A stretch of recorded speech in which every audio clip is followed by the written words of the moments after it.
Hello అందరికీ velvet cloth ఒక 4 metres అయితే తీసుకున్నాను అండ్ మెరూన్ రెడ్లో ఈ కలర్లో నాకు ఏ డ్రెస్ లేదు. సో ఇది నేను స్టిచ్ చేసుకుందామని తీసుకున్నా అండ్ ట్రెండింగ్లో ఉన్న డ్రెస్ అయితే స్టిచ్ చేసుకుందామని అనుకున్నా, కానీ బట్ అది కాకుండా డిఫరెంట్గా స్టైల్ చేయాలని చెప్పి డిఫరెంట్గా స్టైల్ చేశాను. అండ్ ఈ డ్రెస్ వచ్చేసి అండ్ 1/3 అనమాట. ఒక డ్రెస్ని 3 వేలో ఎలా వేసుకోవాలనేది ఈ వీడియోలో చూపించేసాను, చూసేయండి.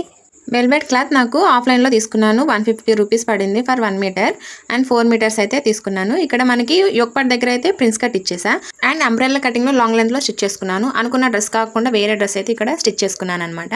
అండ్ నెక్ వచ్చేసి మనకి కట్ వర్క్ నెక్ అయితే ఇచ్చేసాను. మిగిలిన క్లాత్ ఉంటుంది కదా, దాన్ని నేను ఇక్కడ ప్లీట్స్ పెట్టేసి దానికి ఒక ప్రెస్ బటన్ ఒకటి స్టిచ్ చేసేసుకోవాలి అండ్ దాన్ని క్లిప్ పెట్టేసేసుకొని మనం బ్యాక్ సైడ్ పెట్టేసుకుంటే సరిపోతుంది. అండ్ పెప్లం టాప్ లాగా కనిపిస్తుంది. అది తీసేసి అండ్ నెక్ వైజ్గా నెక్ పైన వేసేసుకుంటే ఇంకో స్టైల్లా అనిపిస్తుంది అనమాట. సో ఇది డ్రెస్ నార్మల్గా వేసుకోవచ్చు, పెప్లం టాప్గా మార్చుకోవచ్చు అండ్ నెక్ మీద వేసేసుకొని ఇంకో డిఫరెంట్ స్టైల్లో కూడా యూస్ చేసుకోవచ్చు. సో నేను 3 స్టైల్స్ అయితే అంటే 1/3 అనమాట. 3 స్టైల్స్లో ఇక్కడ చూపించాను. మీకు ఏది నచ్చింది అనేది కామెంట్ చేయండి.